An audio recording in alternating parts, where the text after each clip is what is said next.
வணக்கம் நண்பர்களே, welcome back to Epic Life. நான் உங்கள் வெற்றி கூட்டாளி. இன்றைய வீடியோ பதிவின் மூலமாக உங்களுடைய லீடர்ஷிப் ஸ்கில்லை, உங்களுடைய தலைமை பண்பை நீங்கள் உருவாக்கணும், நீங்கள் வளர்த்துக்கணும் அப்படின்னா அதற்கு நீங்கள் ஃபாலோ பண்ண வேண்டிய 21 விதிகள் என்ன அப்படிங்கிறத நாம் இன்றைக்கி பார்க்க இருக்கிறோம். இது எல்லாமே 21 irrefutable laws of leadership அப்படிங்கிற புத்தகத்திலிருந்து எடுக்கப்பட்ட முக்கியமான கருத்துக்கள். சரி, ஆரம்பிக்கலாங்களா? முதலாவது விதி, த லா ஆஃப் த லீட். நீங்கள் ஒரு நல்ல லீடராக இருக்கணும் அப்படின்னா முதலாவது நாம் இப்போ எங்கே இருக்கிறோம் அப்படிங்கிறது நமக்கு தெரிஞ்சிருக்கணும். லீடர்ஷிப் அப்படின்னு வரும்போது, அதாவது அது வந்து ஒரு குடும்பத்தை வழிநடத்துகிற ஒரு லீடர்ஷிப்பாக இருக்கலாம், ஒரு கம்பெனியை வழிநடத்துகிற ஒரு லீடர்ஷிப்பாக இருக்கலாம், அல்லது வாட் எவர் எந்த ஒரு விஷயத்தை நம்ம வந்து ஒரு லீடராக இருக்கணும் அப்படின்னு நினச்சாலும் சரி, நாம் முதல்ல இப்போ எங்கே இருக்கிறோம் அப்படிங்கிறது நமக்கு தெரிஞ்சிருக்கணும். சார், அதை தெரிஞ்சிருக்கணும் அப்படின்னா என்ன பண்ணணும் அப்படின்னா, ஒரு 4 விஷயங்கள். இந்த 4 விஷயங்களுக்கு வந்து நீங்கள் எந்த லெவலில் இருக்கிறீங்க அப்படின்னு சொல்லிட்டு உங்களுக்கு நீங்களே வந்து ஒரு மார்க் போட்டுக்கோங்க. எப்படி மார்க் போடுறது அப்படின்னா, இப்போ உதாரணத்துக்கு இந்த 4 விஷயத்தில் ஒரு விஷயம் வந்து பீப்புள் ஸ்கில் அப்படின்னு வச்சுக்கோங்க. இந்த பீப்புள் ஸ்கில் அப்படின்னு வரும்போது 1 to 10, அதாவது 1 அப்படிங்கிறது குறைவான மதிப்பு, 10 அப்படிங்கிறது அதிகமான மதிப்பு. ஸோ நீங்கள் பீப்புள் ஸ்கில் அப்படின்னு வரும்போது மக்களை நீங்கள் வந்து எப்படி கையாளுறீங்க அப்படிங்கிற அந்த திறனில் உங்களுக்கு நீங்களே வந்து ஒரு மார்க் போட்டுக்கணும். நீங்கள் வந்து ரொம்ப சூப்பராக மக்களை கையாளுறீங்க அப்படின்னா 10 மார்க் போடலாம், 9 மார்க் போடலாம். இல்லை நான் வந்து பாதி ரொம்ப சுமார் தான் அப்படின்னு சொன்னீங்கன்னா ஒரு 5 மார்க் போடலாம். இல்லை நான் வந்து ரொம்ப புவராக பெர்ஃபார்ம் பண்ணுறேன், எனக்கு வந்து பீப்புள் ஸ்கில் இல்லை அப்படின்னு சொல்வீங்க அப்படின்னா 1 அப்படின்னு போட்டுக்கலாம். ஸோ இது எல்லாமே வந்து எதுக்கு அப்படின்னா, இப்போ நீங்கள் எங்கே இருக்கிறீங்க அப்படிங்கிறத தெரிஞ்சுக்கிறதுக்காக. சரி, அந்த 4 விஷயங்கள் என்னென்ன அப்படின்னு சொல்லிட்டு பார்க்கலாங்களா? ஒவ்வொரு விஷயம் சொல்லும்போது உங்களுக்கு நீங்களே வந்து ஜஸ்ட் திங்க் பண்ணி பார்த்துட்டு மார்க் போட்டுக்கோங்க. முதலாவது பீப்புள் ஸ்கில். பீப்புள் ஸ்கில் அப்படின்னா மக்களை எப்படி கையாளுறீங்க, மக்களை எப்படி அணுகிறீங்க, எப்படி அவங்களோட கான்டாக்ட் பண்ணுறீங்க, எப்படி அவங்களோட கம்யூனிகேட் பண்ணுறீங்க, இது எல்லாமே வந்து பீப்புள் ஸ்கில் அப்படின்னு சொல்லலாம். இரண்டாவது, பிளானிங் அண்ட் ஸ்ட்ராட்டஜிக் திங்கிங். ஒரு திட்டத்தை நீங்கள் எப்படி வகுக்கிறீங்க, எப்படி உருவாக்குறீங்க, அந்த திட்டத்தை வந்து அதாவது பல திட்டங்களை ஒன்றா இணைச்சி ஸ்ட்ராட்டஜிக்கலாக எப்படி திங்க் பண்ணுறீங்க, இந்த 2 விஷயத்தின் அடிப்படையில் நீங்கள் வந்து ஒரு கோல் செட் பண்ணுறீங்க. நீங்கள் வந்து ஏதோ ஒரு விஷயத்தை அடையிறதுக்கு ஒரு பிளான் பண்ணுறீங்க, ஒரு ஸ்ட்ராட்டஜி க்ரியேட் பண்ணுறீங்க. இந்த ஸ்ட்ராட்டஜிக் திங்கிங் அப்படிங்கிறதும் பிளானிங் அப்படிங்கிறதும் உங்கள்கிட்ட வந்து சரியாக ஒர்க் ஆகுதா அப்படின்னு சொல்லிட்டு உங்களுக்கு நீங்களே மார்க் போட்டுக்கோங்க. மூன்றாவது, விஷன். உங்களுக்கு தொலைநோக்கு பார்வை இருக்குதா? எதிர்காலத்தில் எந்த ஒரு விஷயம் வரப்போகுது, மாறப்போகுது அப்படிங்கிறத உங்களால் பார்க்க முடியுதா? எதிர்காலத்தில் எந்த ஒரு விஷயத்தை நோக்கி போகணும் அப்படிங்கிற ஒரு தொலைநோக்கு பார்வையை உங்களால் பார்க்க முடியுதா அப்படின்னு சொல்லிட்டு இந்த கேள்வியை கேளுங்க. அதுக்கு உங்களுடைய மார்க் என்ன அப்படின்னு சொல்லிட்டு அந்த மார்க்கை போட்டுக்கோங்க. அடுத்தது 4வது, ரிசல்ட். ரிசல்ட் அப்படின்னா உங்களுடைய கடந்த காலத்தில் நீங்கள் இந்த மாதிரி ஏதாவது ஒரு ப்ராஜெக்ட், ஏதாவது ஒரு கோல் நீங்கள் செட் பண்ணியிருப்பீங்க, அதை நீங்கள் அடைஞ்சிருப்பீங்க. அந்த ரிசல்ட் இருக்கும் இல்லைங்களா, அந்த ரிசல்ட் எடுத்துக்கோங்க. அந்த ரிசல்ட் அப்படின்னு நீங்கள் நினைக்கும் போது நீங்கள் வந்து ரொம்ப திருப்திகரமாக இருக்கிறீங்களா, இல்லை அந்த ரிசல்ட்டை நீங்கள் அச்சீவ் பண்ணலையா, அந்த நீங்கள் உங்களுடைய கடந்த கால அச்சீவ்மெண்ட் இருக்கும் இல்லைங்களா, ரிசல்ட் இருக்கும் இல்லைங்களா, அதுக்கு நீங்கள் என்ன மார்க் கொடுப்பீங்க? ஸோ இப்போ இந்த 4 விஷயத்தை எடுத்துக்கோங்க. 1 to 10 வந்து நீங்கள் மார்க் போடுங்க. ஸோ நீங்கள் அந்த மாதிரி மார்க் போடுறீங்க அப்படின்னா இப்போது நீங்கள் எங்கே இருக்கிறீங்க அப்படின்னு உங்களாலே வந்து புரிஞ்சுக்க முடியும். இப்போது second law, the law of influence. Influence அப்படின்னா ரொம்ப சிம்பிளான ஒரு விஷயம். ஒரு ஃபேமிலி இருக்குது, அந்த ஃபேமிலியில் வந்து ரொம்ப முக்கியமாக ஒரு இன்ஃப்ளூயன்ஸ் பண்ணக்கூடிய ஒரு நபர் இருப்பார். இவருடைய சஜஷனை எல்லாரும் அவங்க கேட்பாங்க. இவர் சொல்கிறாரு அப்படின்னா அதை தட்டாமல் இவங்கெல்லாம் செய்கிறாங்க. அதுதான் வந்து சிம்பிளாக இன்ஃப்ளூயன்ஸ் அப்படின்னா ஒரு மீனிங் அப்படின்னு வச்சுக்கோங்க, ஒரு நம்ம புரிஞ்சுக்கணும் அப்படிங்கிறதுக்காக. இந்த லீடர்ஷிப் அப்படின்னு வரும்போது இன்ஃப்ளூயன்ஸை தவிர்க்கவே முடியாது. இன்ஃப்ளூயன்ஸ் அப்படின்னு ஒரு விஷயம் இருந்தால் தான் ஒரு லீடருக்கு ஒரு அழகு அப்படின்னு கூட சொல்ல முடியும். ஸோ லீடர் அப்படின்னாவே இன்ஃப்ளூயன்ஸ் அப்படின்னாவே லீடர் அப்படின்னு எடுத்துக்கோங்க. ஒரு இன்ஃப்ளூயன்ஸ் இருக்கக்கூடிய ஒரு லீடராக நீங்கள் டெவலப் ஆகணும் அப்படின்னா 7 விஷயங்களை நீங்கள் டெவலப் பண்ணிக்கணும். அது என்னென்ன அப்படின்னா, முதலாவது கேரக்டர். உங்களுடைய குணாதிசயம் எப்படி இருக்குது அப்படின்னு முதல்ல நம்ம பார்க்கணும். ஸோ ஒரு நல்ல லீடர் அப்படின்னு நம்ம எதை வச்சு சொல்லுவோம் அப்படின்னா, அவருடைய கேரக்டரை வச்சு தான் சொல்லுவோம். அவர் எப்படி நடந்துக்கிறாரு, எப்படி ஒவ்வொரு விஷயத்தையும் பார்க்குறாரு, அவருடைய ஆட்டிடியூட், அவருடைய கேரக்டர், இது எல்லாமே வந்து ரொம்ப முக்கியம். இரண்டாவது, ரிலேஷன்ஷிப். அவர் மற்றவங்களோட எப்படி ஒரு ரிலேஷன்ஷிப்பை மெயின்டைன் பண்ணுறாரு. ஒரு பிஸ்னஸ் ஓனர் இருக்கிறாரு அப்படின்னா அவருடைய கஸ்டமர் கூட, அவருடைய கிளைண்ட்டு கூட எப்படி ஒரு ரிலேஷன்ஷிப்பை மெயின்டைன் பண்ணுறாரு. ஒரு நார்மலான ஒரு ஃபேமிலி மெம்பர் இருக்கிறாருன்னு வச்சுக்கோங்க, அவங்க மற்ற ஃபேமிலி மெம்பர்ஸோட எப்படிப்பட்ட ஒரு உறவை வந்து அவர் வந்து மேனேஜ் பண்ணுறாரு. இது எல்லாமே வந்து ஒரு இன்ஃப்ளூயன்ஸுக்கு வந்து பார்த்திங்கன்னா ஹெல்ப் பண்ணும். ரிலேஷன்ஷிப் சரியில்லை அப்படின்னா இன்ஃப்ளூயன்ஸ் சரி இருக்காது. ரிலேஷன்ஷிப் கரெக்டாக இருந்துச்சு அப்படின்னா இன்ஃப்ளூயன்ஸ் பவர்ஃபுல்லாக இருக்கும். அடுத்தது 3வது நாலேஜ், அறிவு. நமக்கு ஒரு துறையில் இருக்கிறோம், நம்ம ஒரு பர்டிகுலர் ஃபீல்டில் இருக்கிறோம் அப்படின்னா அது சார்ந்த அறிவு அப்படிங்கிறது நம்மக்கிட்ட இருக்கணும். அந்த அறிவை நாம் வளர்த்துக்கிட்டே இருக்கணும். அடுத்தது 4வது இன்ட்யூஷன், உள்ளுணர்வு. நமக்கு நம்ம அறிவு அப்படின்னு சொல்கிறோம் இல்லைங்களா, நம்ம நிறைய விஷயங்களை நம்ம கற்றுக்கிறோம், நம்ம அறிவுபூர்வமாக நம்ம யோசிக்கிறோம், சிந்திக்கிறோம், பிளான் பண்ணுறோம். இது ஒரு பக்கம். இன்ட்யூஷன் சார்ந்து சில முடிவுகள் எடுக்க வேண்டிய சில தருணங்கள் வரலாம். இன்ட்யூஷனுங்கிறது சிம்பிளாக நமக்குள்ளேருந்து நம்மளை வழி நடத்தக்கூடிய ஒரு ஒரு விதமான ஒரு மைண்ட் வாய்ஸ்ன்னு சொல்லலாம். மைண்ட் வாய்ஸ் அப்படிங்கிறத விட நமக்குள்ளேருந்து சொல்லக்கூடிய நம்முடைய மனசு சொல்லக்கூடிய ஒரு விஷயம். இல்லை இது ஒத்து வரும், இது ஒத்து வராது, இது எனக்கு பண்ண வேண்டான்னு தோணுது, இந்த மாதிரிலாம் நமக்கு தோணும் இல்லைங்களா. இதெல்லாம் இன்ட்யூஷன் அப்படின்னு சொல்லலாம். ஸோ உங்களுடைய இன்ட்யூஷன் எப்படி இருக்குது அப்படிங்கிறதையும் நம்ம கவனிக்கணும். உங்களோட இன்ட்யூஷனை நீங்கள் டெவலப் பண்ணிக்கணும். இதை பற்றி நம்ம பின்னாடி நம்ம பார்க்க இருக்கிறோம். ஸோ அதனால் நெக்ஸ்ட் விஷயத்துக்கு நம்ம போக போகிறோம். 5வது எக்ஸ்பீரியன்ஸ். நாம் ஒரு துறையில் நாம் ஒரு இடத்துல இருந்திருக்கிறோம் அப்படின்னா நமக்கு எந்த விதமான அனுபவங்களை நாம் பார்த்துருக்கிறோம் அப்படிங்கிறது நம்மளை ஒரு நல்ல லீடராக, ஒரு இன்ஃப்ளூயன்ஷியல் பர்சனாக நம்மளை டெவலப் பண்ணும். 6வது பாஸ்ட் சக்ஸஸ், உங்களுடைய கடந்த கால வெற்றி. ஏன் இது அவ்வளோ முக்கியம் அப்படின்னு கேட்டிங்கன்னா, சொல்லுவாங்க இல்லையா, இந்த failure is a stepping stone for success அப்படிலாம் சொல்லிட்டு. பட் இது ஒரு பகுதி உண்மை தான். இன்னொரு பகுதி என்ன அப்படின்னா, ஃபெயிலியரை மட்டுமே வச்சுக்கிட்டு நம்ம சக்ஸஸ் அடைய முடியாது. நமக்கு கிடைக்கிற ஒரு சக்ஸஸ், ஒரு வெற்றி அப்படிங்கிறது நம்மளை மேலும் மேலும் வெற்றி அடைய செய்யும். தோல்விங்கிற ஒரு விஷயத்தின் மூலமாக நம்ம என்ன கற்றுக்க முடியும் அப்படின்னா, ஒரே ஒரு விஷயத்தை தான் கற்றுக்க முடியும். ஒரு விஷயத்தை எப்படி செய்யக்கூடாது அப்படிங்கிறத கற்றுக்கலாம்.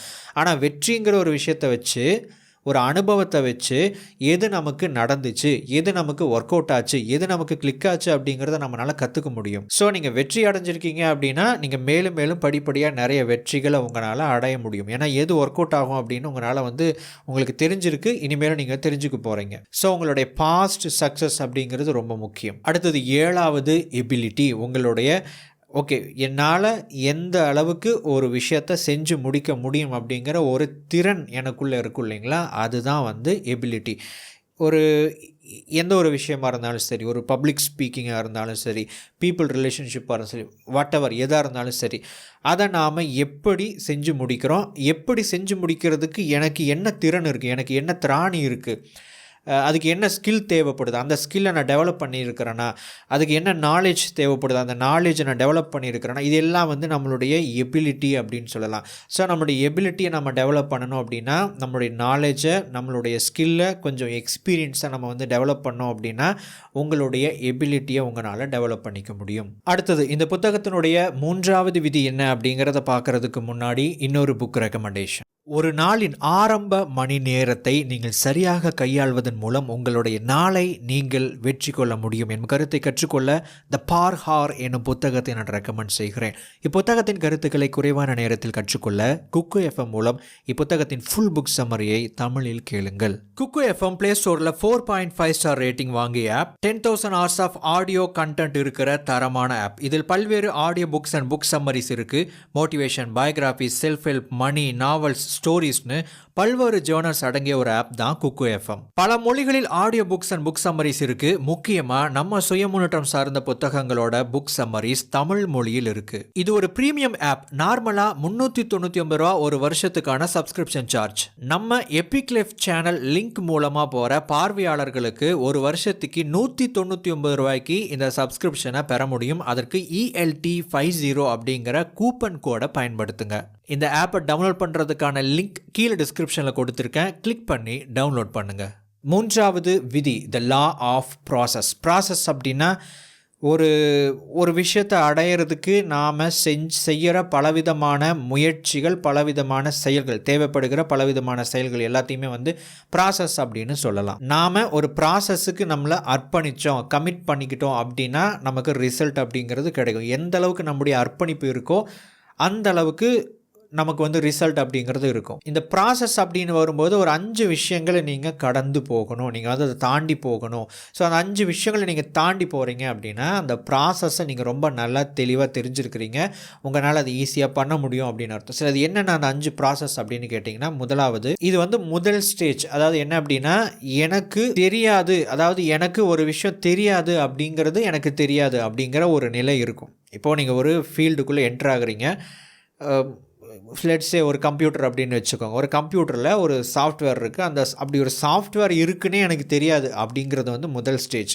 ரெண்டாவது, ஒரு சாஃப்ட்வேர்னு ஒன்று இருக்குது. அந்த சாஃப்ட்வேரை வந்து நான் தெரிஞ்சுக்கணும், இது வந்து எனக்கு தேவை அப்படிங்கிறத நான் தெரிஞ்சுக்கிறேன். அதாவது இதை நான் கற்றுக்கொள்ள வேண்டும் என்பதை நான் தெரிந்து கொள்வது இரண்டாவது ஸ்டேஜ். மூணாவது ஸ்டேஜ், எனக்கு என்ன தெரியாதோ அதை நான் தெரிஞ்சுக்கிறது. எக்ஸாம்பிள், நான் லேர்ன் பண்ணிக்கிறேன், நான் கற்றுக்கிறேன், நான் வந்து ப்ராக்டிஸ் பண்ணுறேன், எக்ஸ்பிரிமெண்ட் பண்ணுறேன். இதன் மூலமாக எனக்கு என்ன தெரியாதோ அதை நான் கற்றுக்கொள்கிறேன். அடுத்தது நான்காவது, நோயிங் அண்ட் க்ரோவிங். அதாவது நான் தெரிஞ்சுக்கிறேன், நான் வளர்கிறேன். நான் தெரிஞ்சுக்கிட்டேன், பேசிக்கான விஷயங்களை தெரிஞ்சுக்கிட்டேன். அதை வச்சு நான் அப்படியே படிப்படியாக நிறைய விஷயங்களை ஒர்க் அவுட் பண்ணி பார்க்குறேன், ப்ராக்டிஸ் பண்ணி பார்க்குறேன், எக்ஸ்பிரிமெண்ட் பண்ணி பார்க்குறேன். அதன் மூலமாக நான் வந்து படிப்படியாக என்னுடைய அறிவிலையும் என்னுடைய திறன்லையும் என்னுடைய திறமைகளையும் நான் வந்து படிப்படியாக வளர்த்துக்கிட்டே போயிட்டே இருக்கிறேன். என்னால் அந்த சாஃப்ட்வேரை யூஸ் பண்ணவும் முடியுது, அதை வச்சு என்னால் ரிசல்ட்டும் காமிக்க முடியுது. இது வந்து நான்காவது ஸ்டேஜ். அடுத்தது அஞ்சாவது, நான் எல்லாத்தையுமே கற்று முடிச்சுக்கிட்டேன், நான் வந்து நிறைய ப்ராக்டிஸ் பண்ணியிருக்கிறேன். இப்போது என்னால் அந்த சாஃப்ட்வேரை பயன்படுத்தி நான் என்ன ப்ராசஸ் நான் நினைக்கிறேனோ அந்த ப்ராசஸ்க்குள்ளே ஈஸியாக என்னால் வந்து அப்படியே ஃப்ளோவாக வந்து கொண்டுட்டு போக முடியும் அப்படிங்கிற அஞ்சாவது ஸ்டேஜ். இந்த ஐந்தாவது நிலையை நாம் அடைஞ்சதுக்கப்புறம் இந்த அஞ்சாவது நிலையில் நம்ம எந்த அளவுக்கு கமிட்மெண்ட்டோடு நம்ம வேலை செய்கிறோமோ அந்த அளவுக்கு நமக்கு ரிசல்ட் அப்படிங்கிறது கிடைக்கும். அடுத்தது நான்காவது, த லா ஆஃப் நேவிகேஷன். நேவிகேஷன் அப்படின்னா ஒரு கப்பல் இருக்குது, அந்த கப்பலை வந்து நேவிகேட் பண்ணுறோம் அப்படின்னா அந்த கப்பல் வந்து எந்த திசையில் எப்படி எதை நோக்கி போகணும் அப்படிங்கிறது ஒன்று தெரிஞ்சிருக்கணும். எந்த மாதிரியான சிச்சுவேஷனில் மழை வரலாம், புயல் வரலாம். ஸோ அப்போ நம்ம எப்படி அந்த கப்பலை நாம் நேவிகேட் பண்ணணும் அப்படிங்கிறதும் தெரிஞ்சிருக்கணும். ஸோ நேவிகேஷன் அப்படிங்கிறது அதாவது நம்மளையோ நம்மளுடைய ஃபேமிலியவோ நம்முடைய டீமையோ நம்முடைய கம்பெனியவோ இதை நோக்கி நம்ம கொண்டுட்டு போகிறோம். ஓகே, 2022 வருஷம் முடிய போகுது, 2023 வருஷத்துக்கு நான் ஒரு கோல் செட் பண்ணுறேன், அந்த கோலை நோக்கி நான் வந்து கொண்டுட்டு போகிறேன் அப்படின்னு வச்சுக்கோங்க. ஸோ ஜஸ்ட்டு நீங்கள் வந்து அந்த கோலை நோக்கி மட்டுமே வந்து போக முடியாது. பல்வேறு விதமான சிச்சுவேஷன்ஸ் நமக்கு வரலாம். ஸோ அந்த சிச்சுவேஷனில் அந்த கோலை நோக்கி நான் எப்படி போகணும் அப்படிங்கிறதும் நான் தெரிஞ்சிருக்கணும். ஒரு திசையை நோக்கி போகிறது முக்கியம் இல்லை, அந்த திசையை நோக்கி போகும்போது என்ன வந்தாலும் நான் எப்படி போகணுங்கிறதையும் நான் தெரிஞ்சிருக்கணும். ஸோ இதுதான் வந்து லா ஆஃப் நேவிகேஷன். அடுத்தது ஐந்தாவது, the law of addition. Addition அப்படின்னா மதிப்பு கூட்டுவது, மதிப்பை வந்து ஏற்படுத்துவது அப்படின்னு அர்த்தம். ஒரு நல்ல லீடர் அப்படிங்கிறவர் என்ன பண்ணுவார் அப்படின்னா மதிப்பு கூட்டுவார். எப்படி எல்லாம் மதிப்பு கூட்டுவார் அப்படின்னு பார்த்தீங்கன்னா, முதலாவது மற்றவங்களை உண்மையாகவே மதிப்பார். அதாவது மற்றவங்களுடைய நேரத்தை, மற்றவங்களை மதிப்பார், மற்றவங்க செஞ்சுக்கிட்டு இருக்கிற தொழிலை மதிப்பார், மற்றவங்களை வந்து புரிஞ்சுக்குவார். சிம்பிளாக சொல்லணும் அப்படின்னா, இவங்க இப்படி இருக்கிறாங்கப்பா, அவங்களுடைய விஷயத்துக்கு நாம் ரெஸ்பெக்ட் கொடுக்கறது, மரியாதை கொடுப்பது, அவங்களுக்கு வந்து நாம் மதிப்பளிப்பது. ஸோ மற்றவங்களை ஒரு நல்ல லீடர் மதிப்பார். இரண்டாவது, என்னையும் என்னை சார்ந்து இருக்கிறவங்களையும் என்னோடு வர்றவங்களையும் நான் வந்து மதிப்பு மிக்கவங்களாக நான் மாற்றுவேன். எப்படி மதிப்பு மிக்கவங்களாக நான் மாற்ற முடியும் அப்படின்னா, ஓகே, நம்ம எல்லாருமே இந்த மாதிரியான ஒரு டீச்சரை நம்ம பார்த்துருப்போம் நம்முடைய ஸ்கூல் டேஸில். நம்ம பள்ளிக்கூடம் படிக்கும்போது நீங்கள் வந்து நல்லா படித்த ஸ்டூடெண்ட் அப்படின்னா இது உங்களால் ஃபீல் பண்ண முடியாது. நல்லா படிக்காத ஒரு ஸ்டூடெண்ட் அப்படின்னா நான் சொல்கிறது வந்து நீங்கள் ரிலேட் பண்ணிக்க முடியும். ஒரு ஆசிரியர், ஒரு ஆசிரியை, யாரோ ஒருத்தங்க, ஒரு நல்ல ஒரு ஆசிரியை வர்றாங்க. அவங்களுக்கு இந்த ஸ்கில் இருக்குதுன்னு வச்சுக்கோங்க. அவங்க என்ன பண்ணுவாங்க அப்படின்னா, நம்மக்கிட்ட ஏதோ ஒரு மிஸ்டேக் இருக்குது, அதை வந்து அவங்க எடுத்து சொல்லி, தம்பி இந்த மாதிரி பண்ணாதப்பா, இந்த மாதிரி நீ பண்ணு அப்படின்னு சொல்லிட்டு ஏதோ ஒரு விதத்தை சொல்லுவாங்க. ஒரு அன்பாக சொல்கிறாங்க, அல்லது வேறு ஏதோ ஒரு விஷயத்தில் கொஞ்சம் நேரம் டைம் ஸ்பெண்ட் பண்ணி தனியாக கூப்பிட்டு பேசுகிறாங்க, சொல்கிறாங்க, ஒரு அட்வைஸ் பண்ணுறாங்க. அதுக்கப்புறம் நம்முடைய லைஃப் அதுலேருந்து மாற ஆரம்பிச்சிருக்கும். இதை நீங்கள் வந்து ஒரு நல்லா படிக்காத ஒரு ஸ்டூடெண்ட்டாக இருந்தீங்கன்னா கண்டிப்பாக இந்த மாதிரியான ஒரு ஆசிரியையோ நீங்கள் வந்து இதை கடந்து வந்திருப்பீங்க, அந்த மாதிரியான ஒரு நபரை. ஸோ அவங்க சொன்னதுக்கப்புறம் நம்ம அடிக்கடி நிறைய ஸ்கூலுக்கு லீவ் போடுவோம். இந்த மாதிரி ஒருத்தங்க அட்வைஸ் பண்ணுறாங்க, இனிமேல் நம்ம ஸ்கூலுக்கு லீவ் போடக்கூடாது அப்படின்னு நம்மளே மனசுக்குள்ளே நம்ம சொல்லிக்குவோம். அதுக்கப்புறம் நம்ம ஸ்கூலுக்கு லீவ் அதிகமாக போட மாட்டோம், கம்மியாக போடுவோம். நல்லா படிக்க ஆரம்பிப்போம், கொஞ்சம் டைம் ஸ்பெண்ட் பண்ணுவோம். நம்ம ஏதோ ஒரு சின்ன தவறு பண்ணிக்கிட்டு இருந்திருப்போம், அதை நம்ம திருத்தியிருப்போம். நம்ம என்ன பண்ணியிருக்கிறோம் அப்படின்னா, அவங்க என்ன பண்ணியிருக்கிறாங்க அப்படின்னா, நம்ம லைஃப்பில் அவங்க ஒரு வேல்யூவை ஆட் பண்ணியிருக்கிறாங்க. ஒரு நல்ல லீடரும் இப்படி தான் இருப்பாங்க. ஒரு நல்ல லீடர் அப்படிங்கிறவர் வந்து ஒருத்தங்களுக்கு வந்து ஒரு எக்ஸ்பீரியன்ஸை கொடுக்கறதுக்கு முயற்சி பண்ணுவார். அவங்களோட எக்ஸ்பீரியன்ஸ் என்ன, அவங்களுடைய நாலேஜ் என்ன, அவங்களுடைய ஸ்கில் என்ன பார்த்துட்டு இதை அவங்க டெவலப் ஆகிறதுக்கு ஏதாவது ஒரு விதத்தில் இவர் சப்போர்ட் பண்ணுவார். ஸோ ஒரு நல்ல லீடர் அப்படிங்கிறவர் எப்போவுமே மற்றவங்களை, அதாவது அவரையும் மற்றவங்களையும் மதிப்பு மிக்கவராக மாற்றிக்கொண்டே இருப்பார். அடுத்தது ஆறாவது, the law of solid ground. Solid ground அப்படின்னா பேஸ்மெண்ட்டுன்னு வச்சுக்கோங்க. அதாவது அடித்தளம். ஒரு லீடர்ஷிப் அப்படின்னு வரும்போது, ஒரு நல்ல ஒரு லீடர் அப்படின்னு வரும்போது, இந்த புத்தகத்தினுடைய ஆசிரியர் சொல்கிறாரு, ஒரு 3 விதமான ஒரு பேஸ்மெண்ட், ஒரு அடித்தளம் இருக்கணும். அப்போ தான் வந்து ஒரு அஸ்திபாரம் மாதிரி எப்போவுமே அசையாத ஒரு லீடர்ஷிப்பை உங்களால் க்ரியேட் பண்ண முடியும் அப்படிங்கிறாரு. அது என்னென்ன அப்படின்னா, முதலாவது நேர்மை, 2வது உண்மையாக இருப்பது. அதாவது நான் எப்படி இருக்கிறேனோ அப்படியே இருப்பது. சிம்பிளாக சொல்லணும் அப்படின்னா, நான் வந்து நடிக்காமல் அல்லது ஒரு போலியான ஒரு விஷயத்தை வந்து காமிக்காமல், உருவாக்காமல், பாலிடிக்ஸ் பண்ணாமல், நான் எப்படி இருக்கிறேனோ அப்படியே நான் வந்து என்னை வந்து காமிச்சிக்கிறேன். நான் ஸ்ட்ரிக்டாக இருக்கிறேன்னா நான் வந்து ஸ்ட்ரிக்டாக இருக்கிறேன் ஆமாம் அப்படிங்கிறத நான் காமிச்சிக்கிறேன். இல்லை நான் வந்து ரொம்ப ஃப்ரீயாக இருக்கிறேன்னா நான் ஃப்ரீயாக இருக்கிறேன் அப்படிங்கிறத நான் வந்து காமிச்சிக்கிறேன். ஸோ நான் எப்படி இருக்கிறேனோ அந்த உண்மைத்தன்மையை வந்து அப்படியே நான் வெளிப்படுத்துவது. 3வது டிசிப்ளின், ஒழுக்கம். ஒழுக்கம் அப்படின்னா, நான் என்ன பண்ணணும்னு நினைக்கிறேனோ, எதை பண்ணணுமோ அதை அப்படியே செய்து முடிக்கணுங்கிற ஒரு ஒரு ஒரு மனநிலை இருக்குது அப்படின்னா, அதுதான் வந்து ஒழுக்கம் அப்படிங்கிறது. ஸோ சிம்பிளாக நான் சொல்கிறத நானே, என் பேச்சை நானே கேட்குறேன் அப்படின்னா, அதுதான் வந்து ஒழுக்கம் அப்படிங்கிறது. இந்த 3 விஷயங்கள் அடிப்படையாக வச்சு ஒரு லீடர் உருவாகிறாரு அப்படின்னா, நிச்சயமாக அந்த லீடர் வந்து நல்ல லீடராக இருப்பார் அப்படின்னு சொல்லிட்டு இந்த புத்தகத்தினுடைய ஆசிரியர் சொல்கிறாரு. நண்பர்களே, இந்த வீடியோ பகுதியை இதோட முடிச்சுக்கிறேன். அடுத்தடுத்து வரக்கூடிய பகுதிகளில் மிச்சம் இருக்கிற விதிகளையும் நாம் வந்து பார்க்கவிருக்கிறோம். 21 irrefutable laws of leadership தொடரும். அடுத்த வீடியோ பதிவில் உங்களை சந்திக்கிறேன். தேங்க்ஸ் ஃபார் வாட்சிங்.